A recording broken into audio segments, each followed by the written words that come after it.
ஐஸ்வர்யா கருத்தரித்தல் மையங்களில் ஜனவரி 30 முதல் பிப்ரவரி 5 வரை இலவச ஆலோசனை மற்றும் சிகிச்சைகளில் மாபெரும் சிறப்பு சலுகை.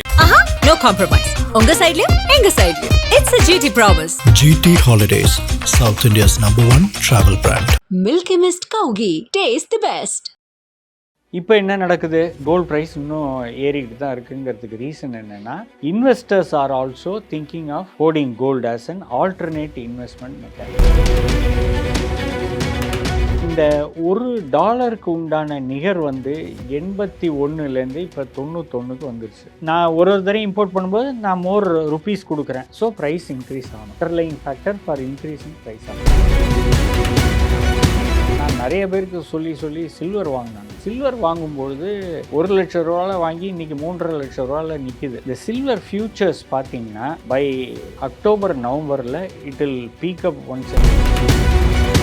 கோல்டு வந்து ஓகே இன்க்ரீஸ் இஸ் நாமினல்னு சொல்லுவேன். ஒரு 70,000லேருந்து 1 லேக்குங்கிறது ஒரு பெரிய ஜம்ப் இல்லை. பட் 1 லேக்லேருந்து 3.5 lakhs 4 lakhsங்கிறது huge jump and it's a short term profit. So silver வந்து இன்னும் விலையை அட்வைஸ் பண்ணுறதுன்றது கோல்டு காட்டிலும் சில்வரை ஃபோக்கஸ் இல்லை. கோல்டும் குட் தான், நான் இல்லைன்னு நான் சொல்லலை. அதோட பெனிஃபிட் இஸ் வெரி லிமிட்டெட். 1 லேக்கில் 30,000 எவ்வளோங்க? 30%. சில்வர் 1 lakh to 3 lakhs எவ்வளோ? 200%, 300% இன்க்ரீஸ்.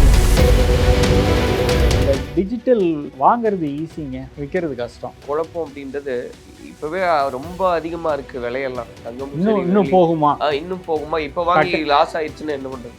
லாஸே ஆகாதுங்க.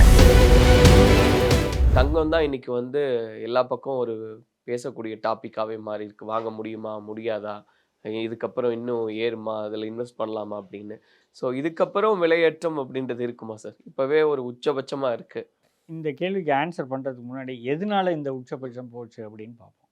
ஒன்று, க்ரீன் பேக்குன்னு நாங்கள் சொல்லுவோம். Greenback is nothing but US currency notes. அது வந்து என்னாச்சுன்னா குளோபலி இன்வெஸ்டர் கான்ஃபிடென்ஸ் இறங்கி போச்சு. இறங்கி போனதுனால மதிப்பீட்டுக்கு நான் இன்னும் வரல, அதுக்கு நான் வரேன். இந்த மதிப்பு அக்ராஸ் தி குளோப் யூஎஸ் டாலரை ஒரு பெரிய லெவலில் திங்க் பண்ணாமல் ஆல்டர்னேட்ஸ் திங்க் பண்ணணும்னு எல்லா கவர்மெண்ட்டும் திங்க் பண்ணாங்க. உடனே என்ன பண்ணாங்க? கோல்டு ரிசர்வை இன்ஸ்டெட் ஆஃப் க்ரீன் பேக் ரிசர்வை, இப்போ 10% நான் யூஎஸ் டாலருக்கு அகெயின்ஸ்ட் நோட் அடிக்கிறேன்னு வச்சுப்போம். ஒரு கவர்மெண்ட்டில் எல்லா நோட்டும் சும்மா அடிக்க முடியாது. ஏதோ ஒரு ரிசர்வ் ஒரு 30% வச்சிங்கன்னா தான் உங்கள் கரன்சிக்கே மதிப்பு. இப்போ பிட்காயினை யாராவது மதிக்கிறாங்களா? யார் வேணாலும் இவர் நினச்சாருன்னா போடலாம், நீங்கள் நினச்சா ஒரு பிட்காயின் ஃபார்முலேட் பண்ணலாம், ஒரு பேரை கொடுக்கலாம், போடலாம். என்ன, what is the backing behind that? ஒன்றும் கிடையாது. ஆனால் கண்ட்ரீஸில் கரன்சி அடிக்கும்பொழுது இந்த கோல்டு ரிசர்வ் இல்லை ஏதாவது ஒரு ரிசர்வ் வச்சு தான் அடிப்பாங்க. இந்த க்ரீன் பேக்கை மாற்றி கோல்டாக ஆக்கலான்னு எல்லா கண்ட்ரியும், மோஸ்ட் ஆஃப் தி கண்ட்ரிஸ் முடிவு பண்ணாங்க. ஏன்னா யூஎஸ் வந்து ஸ்டெபிலிட்டி இன் பாலிசிஸ் இல்லை, இது எனி டைம் டாலர் விழும் அப்படின்னு ஒரு கெஸ்ஸில் பண்ண ஆரம்பித்தாங்க. ஸோ என்னாச்சு? இது போக கோல்டு வந்தது. கோல்டு வந்தோடனே என்ன ஆகுது? டிமாண்ட் இன்க்ரீஸ் ஆகுது. So many governments R purchasing. So விலை ஏறுது. டிமாண்ட் சப்ளை தான் இது பியூரா. இது ஃபஸ்ட்டு ஃபேக்டர். ரெண்டாவது, இன்வெஸ்டருக்கே கோல்டில் போட்டால் என்ன, இதுவும் விலை ஏறுற கரன்சி, இது ஒரு stable alternate to every time. நீங்கள் பார்த்தீங்கன்னா இன்ட்ரெஸ்ட் ரேட்ஸ் ஃபெடரலில் கம்மியாச்சுன்னா கோல்டில் இன்க்ரீஸ் பண்ணுவாங்க, அங்கே ஜாஸ்தி ஆச்சுன்னா இதை கம்மி பண்ணுவாங்க. இப்போ அப்படி கிடையாது, ரெண்டுமே பேரலாக இருக்குது.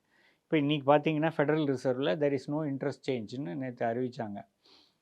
இப்போ என்ன நடக்குது? கோல்ட் ப்ரைஸ் இன்னும் ஏறிக்கிட்டு தான் இருக்குங்கிறதுக்கு ரீசன் என்னென்னா, investors are also thinking of holding gold as an alternate investment mechanism. ஏன்னா ரிட்டர்ன் அதிகமாக இருக்குது, டிமாண்ட் அதிகமாக போகுதுன்னு தெரியுது. Why not I do? இப்போ நம்ம அரிசி கடைக்காரர் வந்து எப்படி பண்ணுவாங்க? கம்மியாக இருக்க ப்ரொடக்ஷன்னா இன்க்ரீஸ் பண்ணுவாங்க, ஸ்டாக்கிங்கை பண்ணி ப்ராஃபிட் பண்ணுவாங்க. அதே தான் இன்வெஸ்டர்ஸும் பண்ணுறாங்க. இது ரெண்டாவது ஃபேக்டர். மூணாவது ஃபேக்டர் என்ன? குளோபல் ப்ரைஸ் எல்லாம் ஏற ஆரம்பித்தோடனே இந்தியாவில் அதோட தாக்கத்தை டெஃபினட்டாக இருக்கும். ஏன் அப்படின்னாக்க, we are at par with the globe except for இந்த கஸ்டம்ஸ் டியூட்டி 9% இருக்குது, 3% ஜிஎஸ்டி இருக்குது. ஸோ இதை குறைப்பாங்கன்னு இந்த பட்ஜெட்டில் எதிர்பார்த்தாங்க. அதுக்கெல்லாம் ஒன்றும் கவர்மெண்ட் மசி இல்லை. நீ வாங்கிறது வாங்கிட்டு தான் இருக்குது, அதனால அதை it has to be taxed அப்படிங்கிற கான்செப்டுக்கு வந்தாங்க. இந்த ஒரு டாலருக்கு உண்டான நிகர் வந்து 81லேருந்து இப்போ 91க்கு வந்துருச்சு. ஸோ இது நான் ஒரு தடவை இம்போர்ட் பண்ணும்போது நான் மோர் ருபீஸ் கொடுக்குறேன். ஸோ ப்ரைஸ் இன்க்ரீஸ் ஆகணும். ஸோ இது ஒரு 3வது underlying factor for increase in price of gold. இவ்வளோ தாங்க. ஸோ இது வந்து இன்டர்நேஷ்னல் ப்ரைஸ் மூமெண்ட்டுக்கு லிங்க் பண்ணி நான் சொல்லிட்டேன். ஸோ இது இன்னும் ஏறுமா? எஸ், ஏறும். ஏன்னா யூஎஸ்லேருந்து இருக்கிற ஃபெடரல் செஸ்டில் இருந்த கோல்டே ஜெர்மனி இன்னொரு யூரோப்பியன் கண்ட்ரி எடுத்து அவங்க கண்ட்ரிலே வச்சுட்டாங்க. So day by day that US கரன்சின் மேலே இருக்க கான்ஃபிடென்ஸ் யூஎஸ் கவர்மெண்ட் வந்து விம்சிக்கலாக போயிட்டுருக்காங்க அப்படிங்கிற ஒரு பாலிசி எல்லோரும் ஸ்டாண்ட் எடுத்து மாற்றுறாங்க. ஸோ இதை மாற்றும் பொழுது டெஃபினட்டாக கோல்டு ரிசர்வ் அதிகமாகுது. ஸோ டெஃபினட்டாக இன்க்ரீஸ் ஆகும். இந்த ருப்பி டு டாலர் ரேட்டு எப்போ சார் மாறும் அப்படின்னாக்கா இது ஒரு லாங் டேர்ம் மெஷராக தான் பார்க்க முடியும். இப்போ இதில் என்ன பெனிஃபிட்டு? எல்லா எக்ஸ்போர்ட்டரும் 81 ரூபாவில் எக்ஸ்போர்ட் பண்ணியிருப்பான். இன்றைக்கி 91 ரூபா 92 ரூபா ரியலைஸ் பண்ணிட்டு போயிட்டே இருப்பான் ப்ராஃபிட். இனி வரக்கூடிய கான்ட்ராக்ட்ஸில் தான் உன் ப்ரைஸ் 92 இருக்குது, அதை நான் விலையை குறைக்கிறேன்னு சொல்லுவாங்களே தவிர போனது தானே. So exporters are benefitted large. இதுக்கு என்ன பண்ணுவாங்க? யூஸ்வலாக ஆர்பிஐ வந்து ஒரு லெவலில் வந்து நிறுத்தி டாலர்ஸை ரிலீஸ் பண்ணுவாங்க. ஸோ சப்ளை அதிகமாக dollar India rupee to dollar கொஞ்சம் கம்மியாகும். ஆனால் ஹாப்பிலி ஆர்பிஐ ஃபார் ரீசன்ஸ் பெஸ்ட்னு அவங்க வெயிட் அண்ட் வாட்ச் மாதிரி பார்த்துட்டு இருக்காங்க. ஸோ இதை கரெக்ஷன் நடக்கலை. ஸோ டெஃபினட்டாக கோல்ட் ப்ரைஸ் இன்க்ரீஸ் தான் ஆகும். மாறாக நான் நிறைய பேருக்கு சொல்லி சில்வர் வாங்கினாங்க. சில்வர் வாங்கும்பொழுது 1 லட்ச ரூபாவில் வாங்கி இன்றைக்கி 3.5 லட்ச ரூபாவில் நிற்கிது. இந்த சில்வர் ஃபியூச்சர்ஸ் பார்த்திங்கன்னா பை அக்டோபர் நவம்பரில் it will pick up once again. So இது இன்னும் ஃபாஸ்ட் அப்ரிசியேஷன். இப்போ நீங்கள் ஒரு 6 மாதம் முன்னாடி இருந்த ரேட்டுக்கும் இப்போ இருக்கிறதுக்கும் ஒரு 400% இன்க்ரீஸ். கோல்டு வந்து ஓகே இன்க்ரீஸ் இஸ் நாமினல்னு சொல்லுவேன். நாமினல் இன் தி சென்ஸ் நான் அன்அஃபோர்டபுள், அதை நான் ஒத்துக்கிறேன். நீங்கள் சொன்ன ஸ்டேட்மெண்ட்டை நான் ஒத்துக்கிறேன். பட் ஒரு 70,000லேருந்து 1 லேக்குங்கிறது ஒரு பெரிய ஜம்ப் இல்லை. பட் 1 லேக்லேருந்து 3.5 lakhs 4 lakhsங்கிறது huge jump. And it's a short term profit. So silver வந்து இன்னும் விலை ஏறும். பை அக்டோபர் நவம்பர் ஃபியூச்சர்ஸ் இன்றைக்கி பார்த்தீங்கன்னா இட்ஸ் ஃப்ரம் 74லேருந்து நாளை 85 வரை இருக்குது. ஸோ அதனால் அந்த delta jump is also huge. So நீங்கள் சில்வர் வாங்கிக்கலாம். இந்த கோல்டு சில்வர் வாங்கும் பொழுது முக்கியமாக நான் எல்லாருக்கும் அட்வைஸ் பண்ணுறது என்னென்னா, டோன்ட் பை ஆர்னமெண்ட்ஸ். நான் நகை கடைக்கு போனேன் வாங்கினேன் அப்படின்னாக்க அவர் தான் பெனிஃபிட் அடைகிறாரு, நீங்கள் இல்லை. ஏன்னா இவங்க என்ன பண்ணுறாங்க? சேதாரம் போடுறாங்க, செய்கூலி போடுறாங்க. இப்போ இந்த 91.9ங்கிறது என்ன பியூரிட்டி? கோல்டு 91% தான், 9% வேறு மெட்டல் கலக்கிறேன். பட் உங்களுக்கு சார்ஜ் பண்ணுறது என்ன? 100%க்கு சார்ஜ் பண்ணுறேன் கோல்டுக்கு. அதை தவிர சேதாரம் ஆட் பண்ணுறேன், செய்கூலி ஆட் பண்ணுறேன். So who is at loss? நீங்கள் தான் லாஸ். அதுக்கு பதிலாக நீங்கள் சின்ன சின்ன காயின்ஸாக வருது. அதான் இவங்க கொடுக்குற காயின்ஸு நான் என் கடையில் வாங்கினா தான் நான் ரிட்டர்ன் பண்ணுவேன் அப்படிம்பாங்க. அந்த மாதிரி இல்லாமல் எல்பிஎம்ஏ கோல்டுன்னு நாங்கள் சொல்லுவோம். முத்திரை குத்தின கோல்டு, ஸ்விஸ் கோல்டு உங்கள் பாஷையில் சொல்லணுன்னா ஸ்விஸ் கோல்டுமோ, பட் எல்லாம் துபாய்லேருந்து தான் வருது இப்போ எல்பிஎம்ஏ கோல்டுன்னு. அந்த எல்பிஎம்ஏ கோல்டு காயின்ஸு ஒரு 50 கிராம்ஸ் கிடைக்கும், 25 கிராம்ஸ். சார் என்னால் 1 கிராமே வாங்க முடியல, நீங்கள் என்ன சார் 50 கிராம் போயிட்டீங்கன்னு நீங்கள் சிரிக்கிறதுலேருந்தே தெரியுது. பட் நான் அதை என்ன சொல்கிறேன், சிறுக கொஞ்சம் சேருங்க. 10 கிராம் 12 கிராம் அந்த மாதிரி காயின்ஸ் சம்டைம்ஸ் கிடைக்கும், அதை வாங்குங்க. இந்த பேங்க்கில் கூட சம்டைம்ஸ் கோல்டு காயின்ஸ் எல்லாம் விற்றுட்டு இருந்தாங்க, இப்போ விட்டுட்டாங்க. அந்த மாதிரி சில பேங்க்ஸ் இன்னும் கொடுத்துட்ருக்காங்க. எம்எம்டிசியில் போனீங்கன்னா உங்களுக்கு இந்த மாதிரி காயின்ஸ் கிடைக்கும், அதை வாங்கி போடுங்க. சில்வர் பாராக வாங்குங்க, 99.9% பியூரிட்டியோடு வாங்குங்க. முத்திரை குத்தினது வாங்குங்க, வாங்கி ஸ்டோர் பண்ணுங்கள், பணம் பண்ணுங்கள். உங்களோட அடுத்த கேள்வி டிஜிட்டலாக, அதுக்கும் பதில் சொல்லிடுறேன். இந்த டிஜிட்டல் வாங்கிறது ஈஸிங்க, விற்கிறது கஷ்டம். ரீசன் பீயிங் ஒரு 21 இதெல்லாம் அந்த டாக்குமெண்ட்டு இந்த டாக்குமெண்ட்டுன்னு கேட்டு ஒரு 20 days பண்ணிடுறாங்க. நீங்கள் வாங்கிறது லிக்விடிட்டிக்கு வாங்குறீங்க, ஒரு க்ரைசிஸ்க்கு வாங்குறாங்க. நடுத்தர மக்கள் வந்து இதை அடமானம் வச்சு காசு வாங்கலாம். ஃபஸ்ட்டு ப்ரைமரி மோட்டிவ் பொண்ணு கல்யாணம் நடக்குது அவங்களுக்கு செய்யலாம் அப்படின்னு. ரொம்ப போச்சுன்னா சார் நீங்கள் ஒரு செயின் வாங்கி போட்டுங்கம்பாங்க வீட்டில், மிஞ்சி போச்சுன்னா. ஸோ இதெல்லாம் நடக்கும் பொழுது இதெல்லாம் என்ன ப்ராசஸ்னால், ஏதாவது ஒன்று நாளைக்கு அடை வைக்கும்போது யூஸ்வலாக லிக்விடிட்டி கிடைக்கும். பட் நீங்கள் இந்த மாதிரி செக்யூரிட்டிஸாக வாங்கி விற்கும் பொழுது ஃபுல்லாக படுத்தி எடுத்துருவாங்க. நீங்கள் பணம் பார்க்குறதுக்கு 25 நாள் 3 வீக்ஸ் ஆகும். 3 ஒர்க்கிங் வீக்ஸும்பாங்க. 3 ஒர்க்கிங் வீக்ஸ்ன்னு எடுத்திங்கன்னா என்றைக்கு நீங்கள் பார்ப்பீங்க? பட்டு கொஞ்சம் கொஞ்சமாக நான் வாங்குறேன், டிஜிட்டலில் வாங்குறேன், ஒரு லாங் ரன்னுக்காகன்னா அது அதாவது லாங் ரன்னுக்கு லாங் ரன்னுக்கு நீங்கள் வாங்குறீங்கன்னா எஸ் ஓகேன்னு சொல்லுவேன். But not for short term. But இந்த கோல்டே நெசசரிலி வந்து இட்ஸ் எ லிக்விடிட்டி ப்ராசஸ். டக்குன்னு இப்போ 3.5 லட்சம் விற்குது. அன்றைக்கி என் ஃப்ரெண்டு ஒருத்தர் கேட்டார், சார் நீங்கள் அன்றைக்கி சொன்னீங்க 4 லட்ச ரூபா இருந்தது சார், விற்றுட்டுவான்னு கேட்டார். உங்கள் சௌரியன்ட்டேன். 4 லட்ச ரூபாய்க்கு விற்றார், லிக்விட் கேஷ் வந்துருச்சு. ஸோ இப்போ நீங்கள் இது வந்து எப்படி வாங்குறாங்க எப்படி விற்கிறாங்கங்கிறது ஒரு மறைமுகமாக ஒரு ஃபார்ம் ஆஃப் பிளாக் மணின்னு தான் சொல்லுவேன். இப்போ நீங்கள் டிஜிட்டலாக வாங்கினீங்கன்னா it is clear money. But நீங்கள் சிறுக சிறுக வாங்கும்பொழுது தான் இதொன்று பலன் வந்து லாங் டேர்மாக பார்த்தீங்கன்னா, நான் சொன்னாப்புல இந்த நவம்பர்லேயே நீங்கள் காசு பார்க்கலாம். Not very far off. Okay. But இப்போவே எல்லாருக்கும் ஒரு குழப்பம் அப்படின்றது, இப்போவே ரொம்ப அதிகமாக இருக்குது விலையெல்லாம். தங்கமும் சரி இன்னும் போகுமா? இன்னும் போகுமா? இப்போ வாங்கி லாஸ் ஆயிடுச்சுன்னா என்ன பண்ணுறது?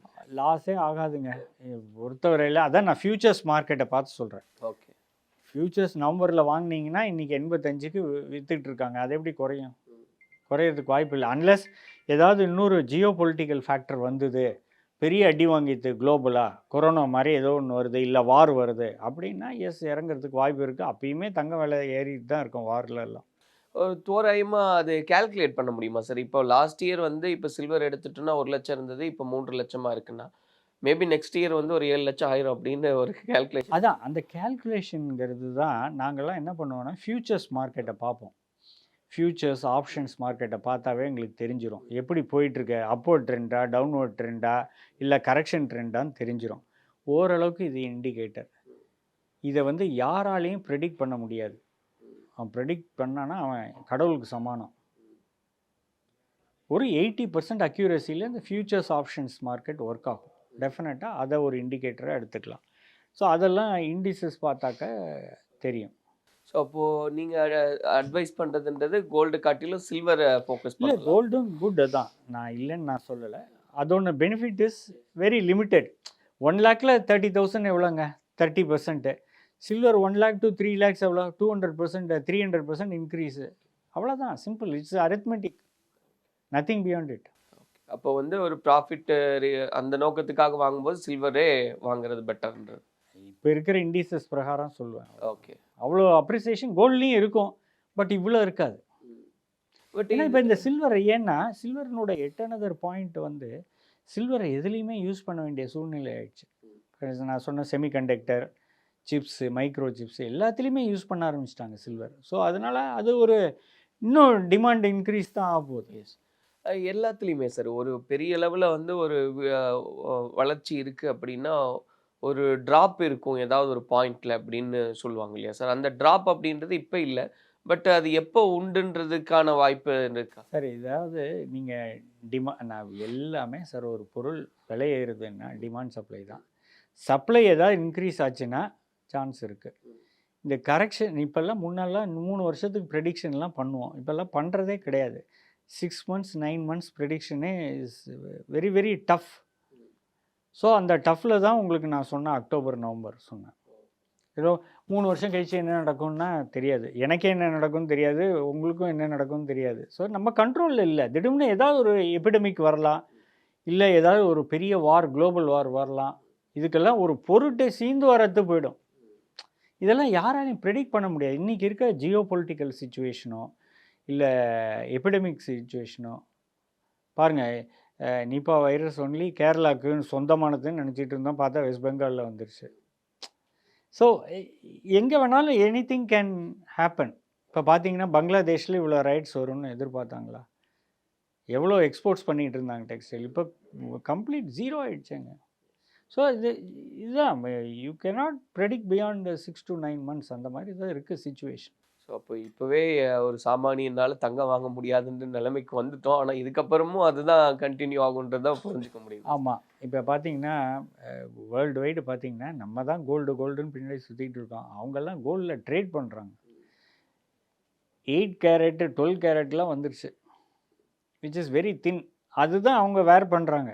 நம்மள மாதிரி தாம்பு கயிறு செயிரெல்லாம் அங்கே பார்க்கவே முடியாது. ஸோ அதனால் usage of gold world wide இண்டிவிஜுவலிஸ்டிக்காக கம்மியாயிட்டிருக்கு. கவர்மெண்ட் சைடில் ஏறிட்டுருக்கு, பட் இண்டிவிஜுவல்ஸ் எல்லாம் கம்மி பண்ணிகிட்டு இருக்காங்க. முன்னாடி பிளாட்டினம்னு போடுவாங்க, பிளாட்டினத்துக்கு இப்போ மரியாதையே இல்லாமல் போயிடுச்சு. கோல்டு அந்த அளவுக்கு ஓவர்டேக் பண்ணிட்டு போயிடுச்சு சொல்கிறேன். அந்த மாதிரி. தேங்க்யூ சார், நிறைய இன்புட்ஸ் கொடுத்துருக்கீங்க. நிச்சயமாக பார்க்குறவங்களுக்கு அது பயனுள்ளதாக இருக்கும் அப்படின்னு நினைக்கிறேன். நன்றி சார். ஐஸ்வர்யா கருத்தரித்தல் மையங்களில் ஜனவரி 30 முதல் பிப்ரவரி 5 வரை இலவச ஆலோசனை மற்றும் சிகிச்சைகளில் மாபெரும் சிறப்பு சலுகை. No compromise. உங்க சைடுலயும் எங்க சைடுலயும். It's a GT promise. GT Holidays, South India's #1 travel brand. Milky Mist Cow Ghee. Taste the best.